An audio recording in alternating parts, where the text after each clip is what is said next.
Well, hello friends, Mark Holmes here, and as always, I want to thank you guys for watching, commenting, subscribing, and being part of the Joe Boo Sports Report. Without you guys, this literally, and I mean literally, does not work. What is the game on? It's not until 3:30. Oh. 3:30 is the first game, and then after that one. Look at it, my wife's asking, what channel's the game on? It's not on yet. While I'm waiting for the game to kick off, I've getting some of the stuff done. I've got some more of these racks we got to do. See, when I did these are a little more complex. These are the hat rack ones, okay? So what happens is you put your hat in here, okay? You know, you got your brimmed hat and all that. You end up putting the hat in here. The angle of this is perfect to hold the hat. So that way it stays straight out, okay? And it folds up. And so you can stack up 5 hats onto this and have the football background. The thing is it's quite a few processes to take. Basically,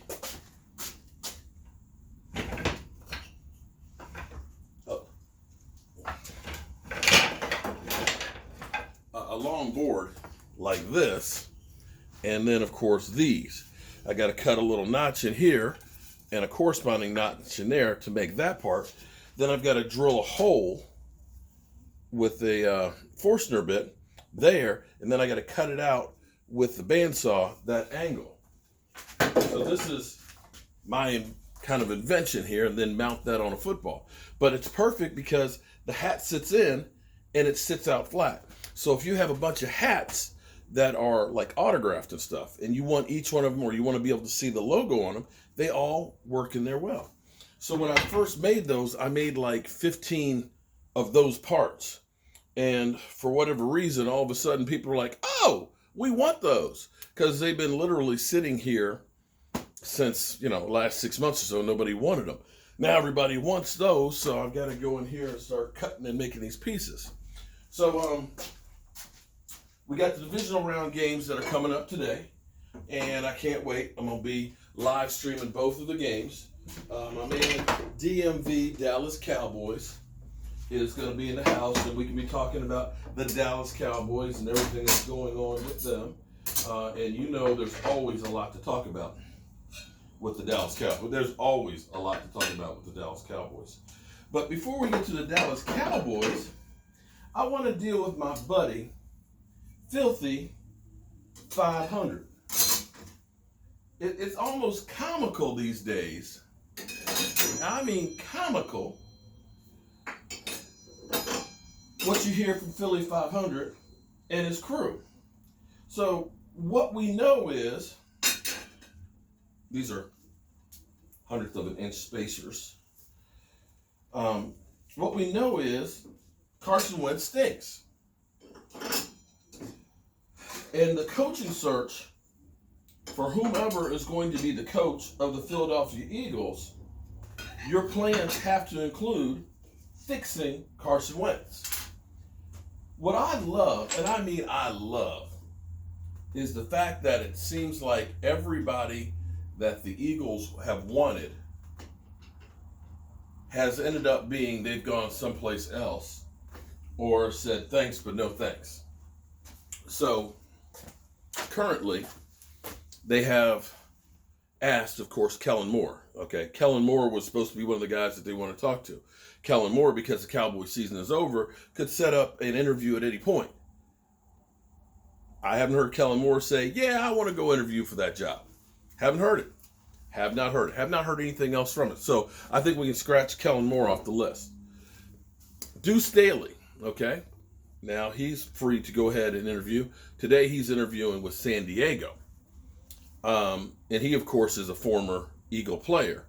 So you'd think he'd have an inside track on getting the job. But instead of going to Philadelphia first, he's going to, he's going to the Chargers to check him out. Did I say San Diego?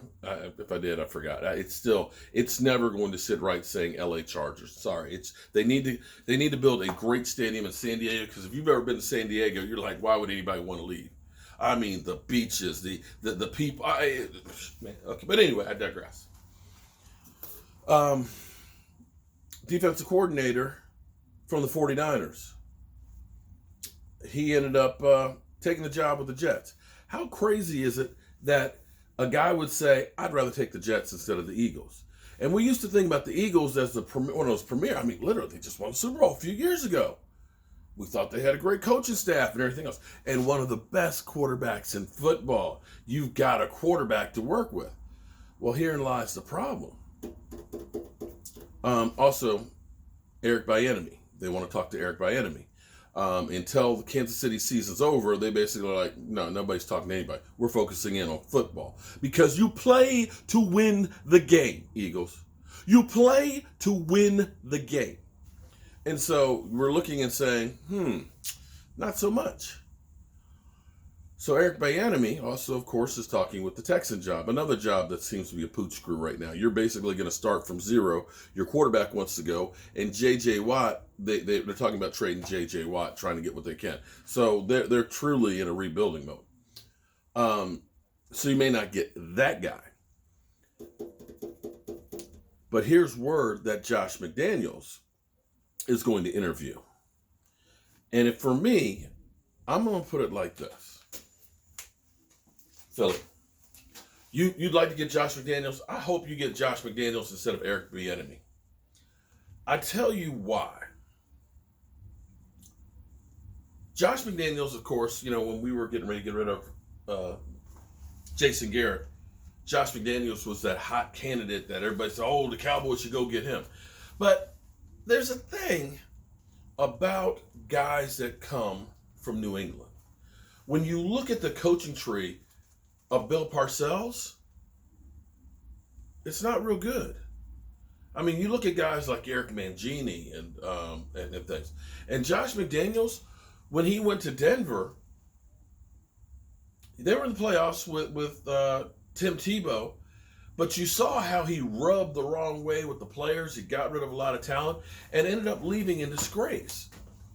And I cannot think of, other than the Tennessee Titans coach, any of the coaches, disciples, Bill O'Brien, who screwed up the Texans, who literally said, let me get rid of Hopkins and I'll take a broke down running back in exchange. I haven't seen the success from the Bill Belichick coaching tree, which I guess technically you could say is the Bill Parcells coaching tree as well, because Bill Parcells ended up having Bill Belichick as one of his coaches and so on. But that branch, that side of the tree, man, that shit's rotten. That side of the tree is just rotten of the Bill Parcells thing. It's almost like a Jason Garrett coaching tree. It just ain't working. And here's where you look at this and say, maybe Eric Bieniemy would be the better choice. Because you look at the coaching tree right now of Andy Reid. Everybody may have seen pretty much as an Andy Reid disciple. They're all doing good. One of those guys will be back in the Super Bowl. So for me, I hope that Josh McDaniels is the guy that takes over that sandwich. Because what happens with Bill Belichick guys, they all think that they're Bill Belichick. And they think that the Patriots won because of what they did. The crazy thing is everything changes with Bill Belichick's staff. Everything changes with players. The only thing that doesn't change is Bill Belichick and winning. And I know you're going to say, well, look at this year. Look at this year. They didn't win this year. Yeah, but you know what? Here's the evil genius of it. I hate New England. But I want you to think about something. Going into this season, New England was going to lose Tom Brady. They knew they were going to lose Tom Brady. They knew it was time to lose Tom Brady. You look at that team, all the players that sat out this year, was it 9, 10 people? And key starters. That team going into last year was in cap hell. Okay, follow me now. Just follow me for a second here. They were in cap hell. They didn't have money to spend on free agents, right? And they were too good to have high draft picks. Well, guess what? I'm not going to say that Bill Belichick sat down with a lot of his talented guys and say, take the year off. Let's just redshirt it. Let's let your body heal for a year. Okay? Take the, $350,000, chump change. And here's what we're going to do. We're shooting for 2021. Because now, the evil genius that is Bill Belichick has over $50 million of cap space. That evil genius right there has high draft picks.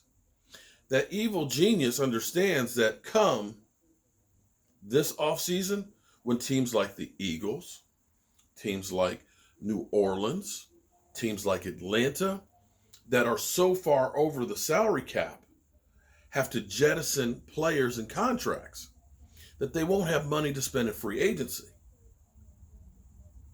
And that goes for a team like the Texans that don't have 1 and 2nd draft picks.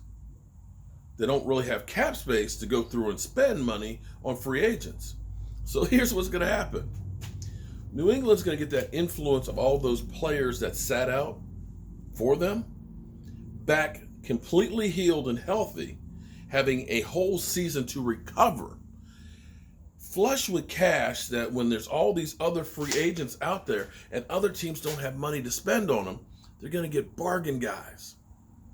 And then you've got high draft picks. All of them are high. You reload. See, that's what you get from Bill Belichick. And what happens is when those guys go elsewhere, they think they're Bill Belichick, the evil genius, but they're not.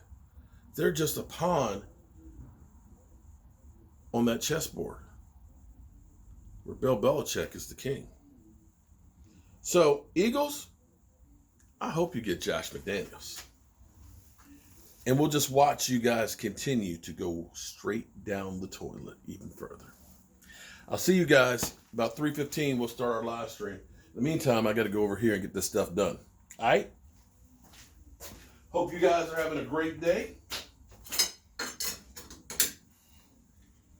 And I got to check the spacing on these and make sure that they are right.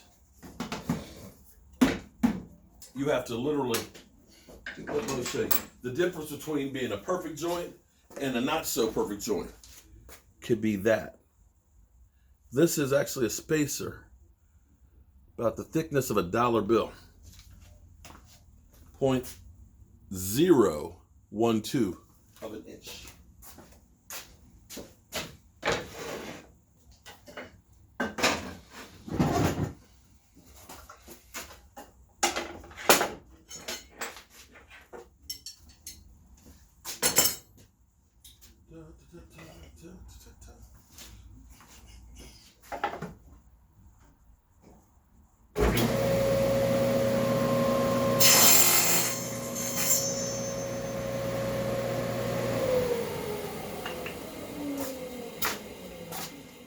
Now that, my friends, is a joint. No glue. Nice and snug. And that's what you want when you're putting this stuff together. You want it to be able to be held, literally, without the glue. I'm Mark Holmes, and I hope you're having a great day. I'll see you soon.